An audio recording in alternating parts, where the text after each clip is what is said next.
Hello, I'm Sally Gunn. Today's story is Carson Crosses Canada, with artwork by Cass Reich and the words by Linda Bailey. Canada is a vast country. It occupies much of North America. It's bounded on one side, one coast, the west coast, by the Pacific Ocean, the east coast by the Atlantic Ocean. On the south by the United States of America, also northwest by Alaska, one of the states of America, and on the north by the Arctic Ocean. The Rocky Mountain chain runs something like a western backbone from Alberta and British Columbia all the way south through the United States to approximately the Rio Grande River. In our story, Carson the dog and his best friend, Annie Magruder, set out from Canada's west coast to visit Annie's sister on the east coast. And in this book, there's even a kind of an artistic idea of their trip. Their trip encompasses all 10 provinces of Canada, and it starts here on the west coast, and it ends up here on the east coast. They get a letter from Annie's sister saying that her sister is not feeling well and she wants to take this trip to go and see her. Annie promises Carson that there's going to be a surprise at the end of the journey. So Carson packs. What does he pack? His squeaky chicken toy. And Annie packs bologna sandwiches and camping gear and dog food, and all together they're off in the rattlebang car.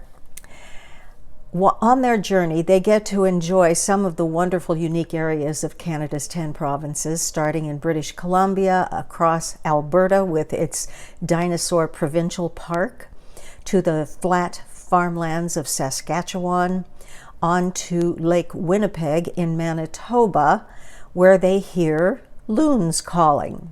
And I have something unique for you to see. This is a wood carving of a loon. It was a present given to my husband and me at our wedding by a friend of ours who comes from Canada. When Annie and Carson are at Lake Winnepeg in Manitoba, they get a chance to hear the loons there calling to each other. There are loons in many places in the world.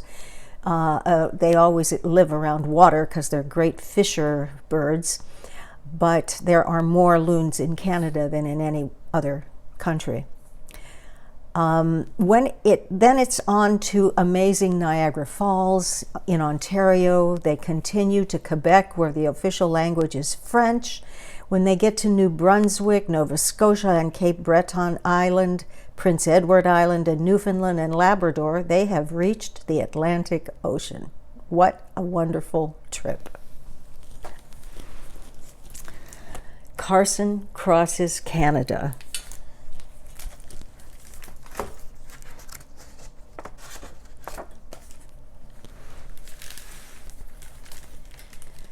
Annie Magruder and her little dog Carson lived in the town of Tofino. Every day they walked beside the great Pacific Ocean. They loved the salt air, they loved their red house, and they loved their sweet life together. Then one day Annie got a letter.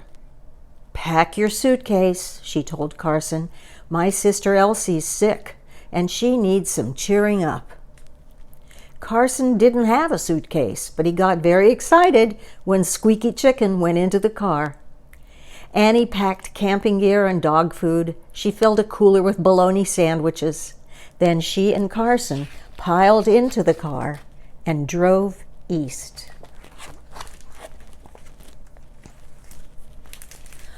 All morning, they drove in the rattlebang car. Carson scratched at the door. Were they there yet?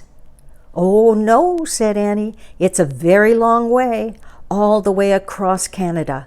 But there's a surprise when we get there. For you, Carson." Carson loved surprises.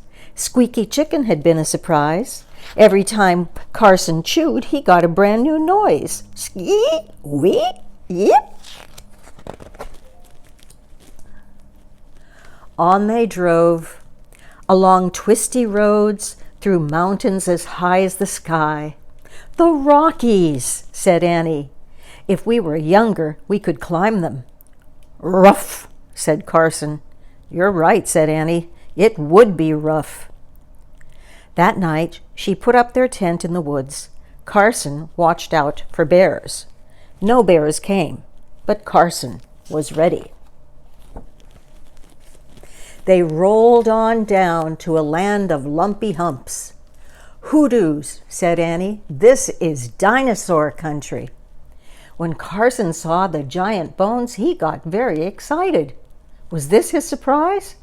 But before he could take a single bite, Annie dragged him away.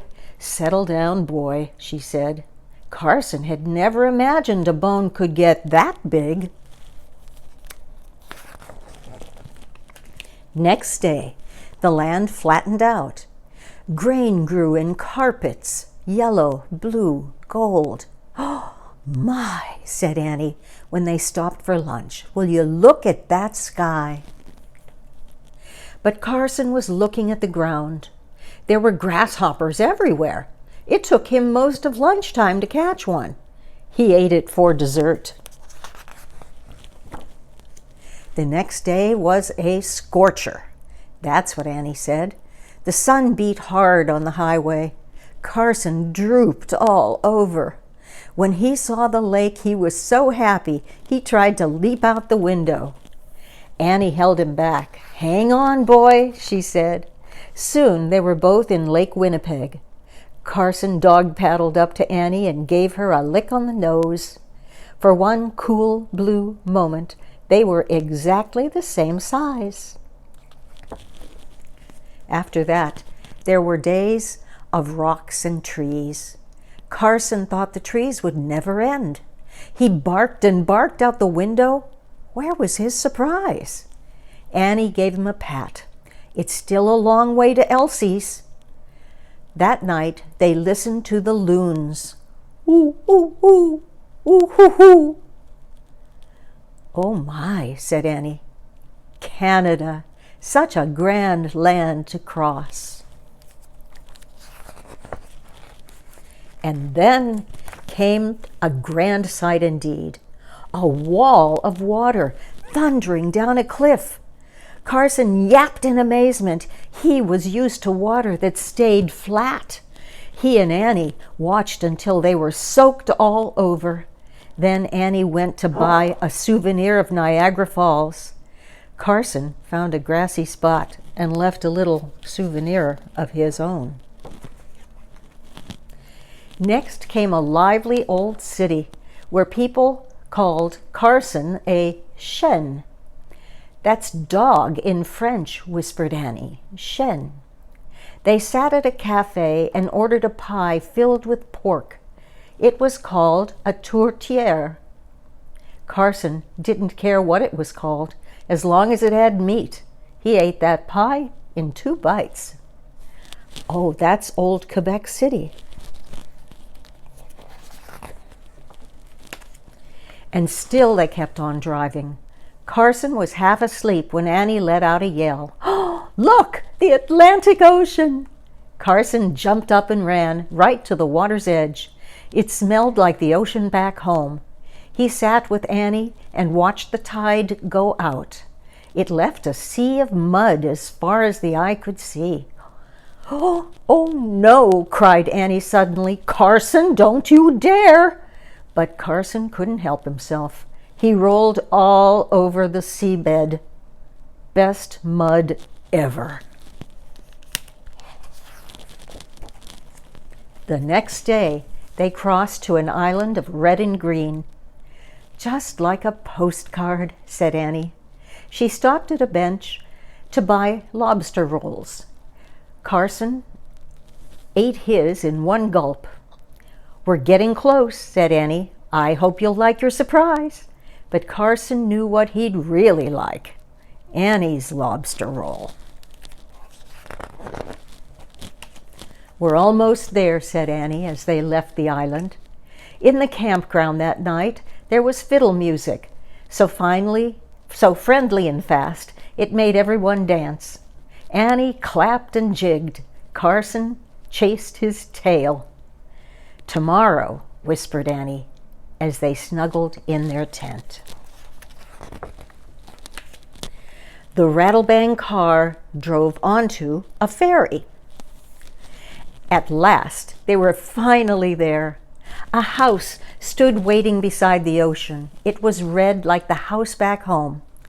Out came a woman who looked like Annie. Her steps were slow, but her smile was wide as the sea. "Oh, my dear," cried Elsie, and she hugged Annie hard. "I am some glad to see you." The hugging went on for a very long time. Carson let out a yip. "Oh," said Annie, "do you want your surprise? Look, there he is." Oh my. Carson stared. His surprise was a dog who looked so much like Carson it was like looking into a mirror. "It's your brother," said Annie. "Digby, do you remember?" Carson barked with delight. This was even better than Squeaky Chicken. Carson hadn't seen his brother since they were pups. He couldn't believe how handsome Digby had grown. As they unpacked the rattlebang car, Elsie smiled. She said that seeing Annie and Carson was the best medicine in the world. In the days that followed, they walked together beside the great Atlantic Ocean. Annie and Elsie, Carson and Digby. They loved the salt air, they loved the red house, and they loved their sweet time together. It was grand.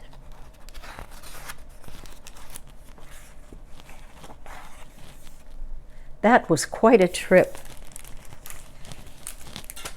I hope you enjoyed that story.